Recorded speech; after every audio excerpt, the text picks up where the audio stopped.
Hi guys, in my previous video we discussed about keyword arguments. Today we are going to discuss more about literals.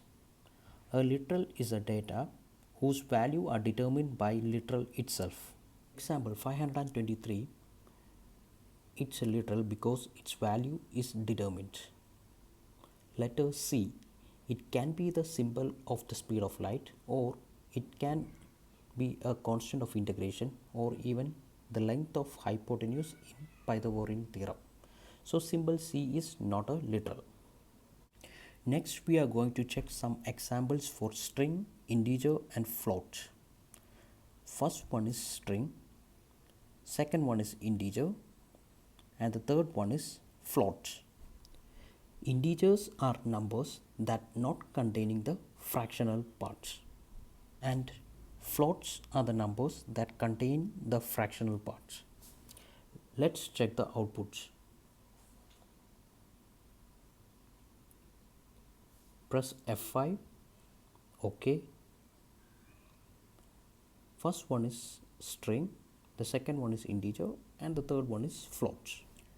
Next we are going to see representation of octal numbers in Python.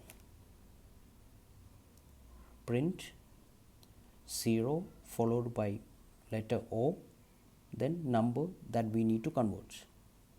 Copy, paste it on editor window, press F5 to run. So we got 339 as an output. 339 is the decimal value equivalent to octagonal number 523. Similarly, we can see hexadecimal number in Python. Print 0 followed by x, then number. Copy, paste, press F5, OK. 1315 is the decimal value equivalent to hexadecimal number 523. Next, check how we can write speed of light 3 into 10 raised to 8 in Python. One way of representation is writing 3 followed by 8 zeros, 3, then 8 zeros, run module.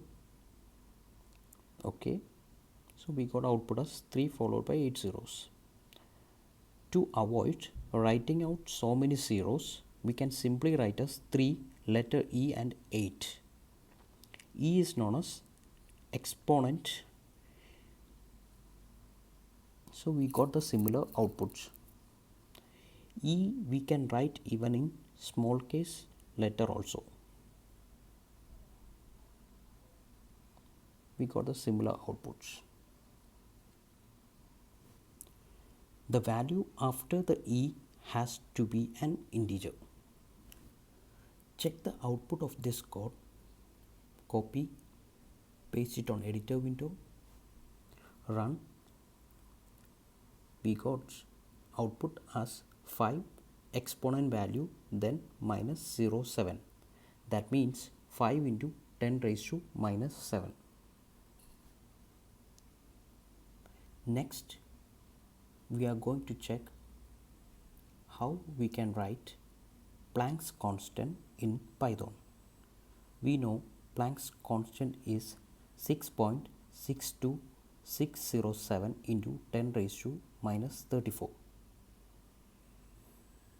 We can write in Python as 6.62607 E, then minus 34. Run, and we got the outputs.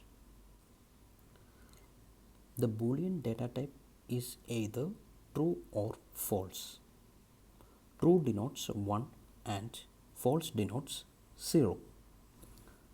Copy the code true greater than false and true less than false. Paste it on editor window and check the outputs. So here true represent 1 and false represent 0. So we know 1 is greater than 0. So we got first output as true, and second 1 is less than 0. We got output as false. Practice with your own codes. On my next video, we will discuss how to use Python as calculator. Thank you for watching my video.